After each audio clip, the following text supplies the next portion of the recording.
Assalamualaikum, semoga kita semua tetap dalam lindungan Allah yang Maha Kuasa. Part 3. Maafkan Aku Istriku Season 2. Bima menatap gadis cantik berwajah pucat yang kini masih terbaring di atas ranjang pasien. Pria itu menghela napas panjang, tatapannya tak lepas dari wajah perempuan itu. Kenapa dia belum sadar juga? Padahal, sudah dari kemarin dia tidak sadarkan diri. Semoga saja apa yang dikatakan oleh dokter benar. Kalau tidak, aku tidak tahu apa yang terjadi nanti. Hembusan napas panjang terdengar dari mulut pria berwajah tampan itu. Ia sungguh tidak menyangka kalau nasibnya akan buruk seperti ini. Sudah ditinggal mantan istri, menabrak orang pula. Rasanya, nasib baik memang belum berpihak padanya. Kenapa nasibku sial sekali? Sudah ditinggal Renata, sekarang malah nabrak orang. Bima memindai wajah cantik itu. Meskipun wajahnya terlihat pucat, tetapi tidak bisa menyembunyikan kecantikannya. Benar kata Aldrian. Perempuan itu memang sangat cantik. Namun, bukan itu yang membuat Bima penasaran. Biar bagaimanapun, Renata adalah gadis tercantik yang kini sangat dicintai oleh Bima. Bagi Bima, tidak ada perempuan lain yang lebih cantik dari Renata. Semoga kamu baik-baik saja. Tangan Bima terulur mengusap kepala gadis cantik itu. Bima tidak bisa menghubungi keluarga perempuan itu karena tidak ada satupun petunjuk. Wanita itu tidak membawa apapun. Tidak ada kartu identitas ataupun ponsel yang tertinggal di lokasi kejadian. Perempuan itu tidak membawa tas seperti wanita lain pada umumnya. Namun, jika dilihat dari baju yang melekat pada tubuh perempuan itu saat kecelakaan terjadi, sepertinya dia baru saja menghadiri sebuah pesta. Siapa kamu sebenarnya? Apa kamu memang sengaja ingin bunuh diri, karena itu tiba-tiba kamu melintas di depan mobilku? Seandainya benar, setelah kamu sadar, aku pasti akan membuat perhitungan denganmu. Bima tiba-tiba merasa kesal, saat membayangkan seandainya perempuan yang terbaring lemah di atas ranjang pasien itu memang berbuat sesuatu seperti yang saat ini ada dalam pikirannya. Bima baru saja ingin bangkit dari duduknya, tetapi, pria itu mengurungkan niatnya saat netranya menangkap pergerakan tangan gadis cantik berwajah pucat di depannya.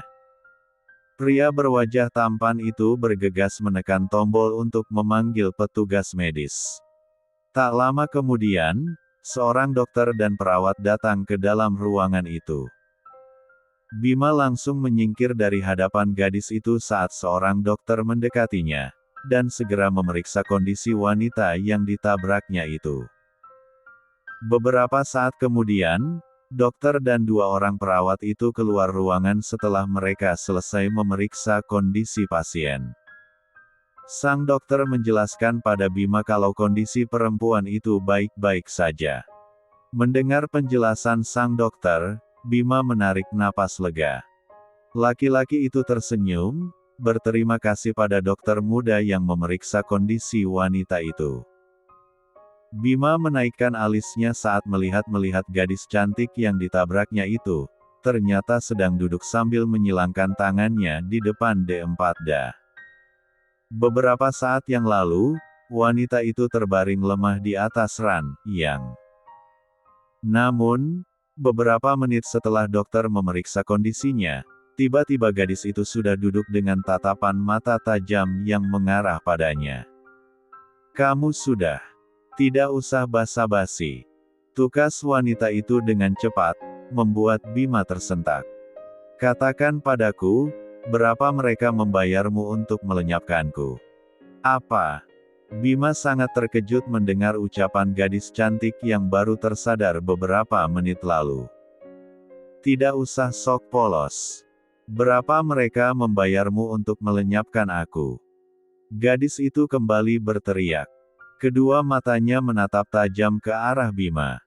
Sementara kedua tangannya berganti posisi. Kedua tangan mungil gadis itu terkepal. Rahangnya mengeras, sedangkan sorot matanya tajam penuh kemarahan. Aku tidak mengerti maksud kata-katamu, Nona. Bima pun berucap dengan tegas. Kedua netra coklatnya yang tadinya memancarkan rasa bersalah dan penyesalan, karena telah menabrak gadis itu kini berganti dengan tatapan kesal. Bima sungguh kesal dengan sikap perempuan di depannya itu. Tidak usah berpura-pura. Aku tahu kalau kamu itu adalah orang suruhan pamanku bukan. Kamu ditugaskan oleh orang tidak tahu malu itu untuk melenyapkan aku, karena aku tidak mau menikah dengan bajingan tua itu. Bima kembali terkejut. Amarahnya naik mendengar gadis itu kembali memarahinya. Jaga ucapanmu, Nona. Aku. Apa? Kamu mau mengelak? Aku sangat tahu pria seperti apa dirimu. Gadis itu menatap tajam ke arah Bima. Kedua matanya yang bulat dengan bulu mata lentik itu bergerak-gerak memindai wajah tampan Bima yang masih tampak terkejut. Dengar baik-baik. Kalaupun kamu membunuhku sekarang, aku tidak akan takut. Aku lebih baik mati daripada aku harus menikah dengan bajingan tua yang telah dipilih oleh pamanku. Part 4. Bima menatap tajam ke arah wanita itu. Kedua tangannya mengepal, rahangnya mengeras. Apa katanya? Aku ingin membunuhnya. Kalau aku memang ingin melenyapkan dia, ngapain aku susah-susah membawanya ke rumah sakit? Dasar perempuan G1 lah. Apa? Kau menyebutku G1 lah? Gadis itu menunjuk ke arah dirinya sendiri. Dasar brengsek. Kamu, gadis itu menghentikan ucapannya saat rasa sakit menyerang kepalanya yang tertutup perban. Sakit sekali. Rintihnya sambil memegangi kepalanya. Bima yang masih terlihat menahan marah, mengendurkan kepalan tangannya. Kamu baru sadar setelah 2 hari tidak sadarkan diri. Seharusnya kamu istirahat, bukannya malah marah-marah dan mengatakan sesuatu yang tidak jelas. Ucap Bima dengan nada kesal. Laki-laki itu masih sangat marah saat mendengar makian dan tuduhan tidak berdasar dari perempuan cantik di depannya itu. 2 hari aku tidak sadarkan diri. Perempuan itu tampak terkejut mendengar ucapan Bima. Aku tidak sengaja menabrakmu saat kamu tiba-tiba melintas di depan mobilku. Apa?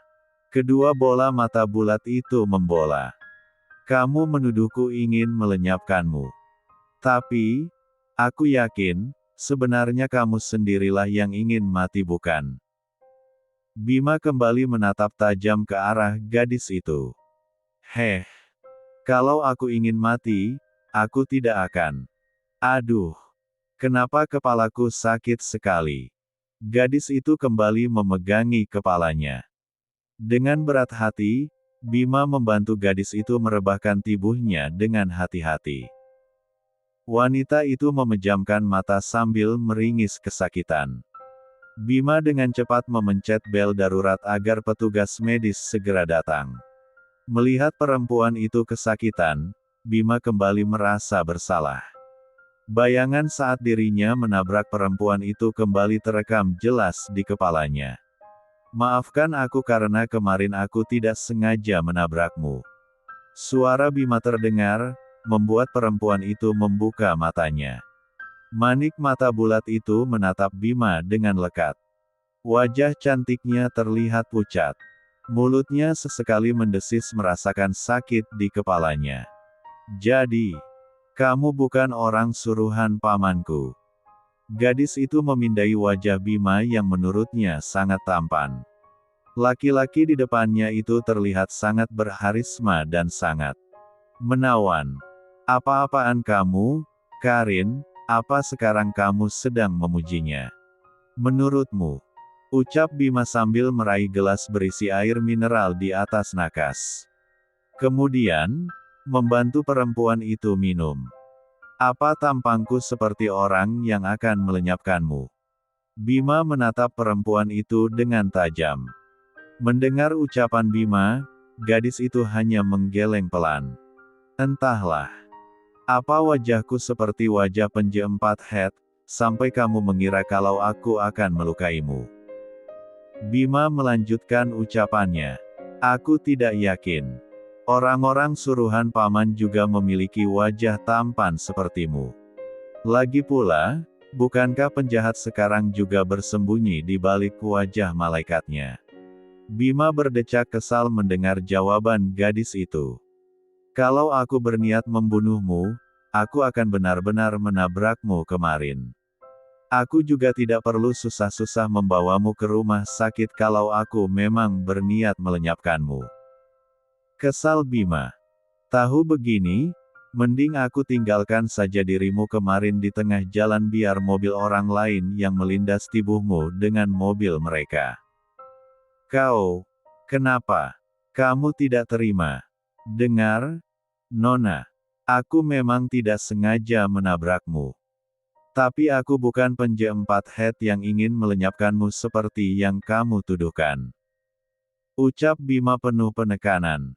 Saat itu pikiranku sedang kacau karena perempuan yang aku cintai meninggalkan aku. Aku tidak fokus menyetir, karena itu aku sangat terkejut saat tiba-tiba melihat kamu melintas di depan mobilku. Aku tidak bisa menghindar meskipun aku sudah menginjak rem, karena posisimu sudah tepat di hadapan mobilku.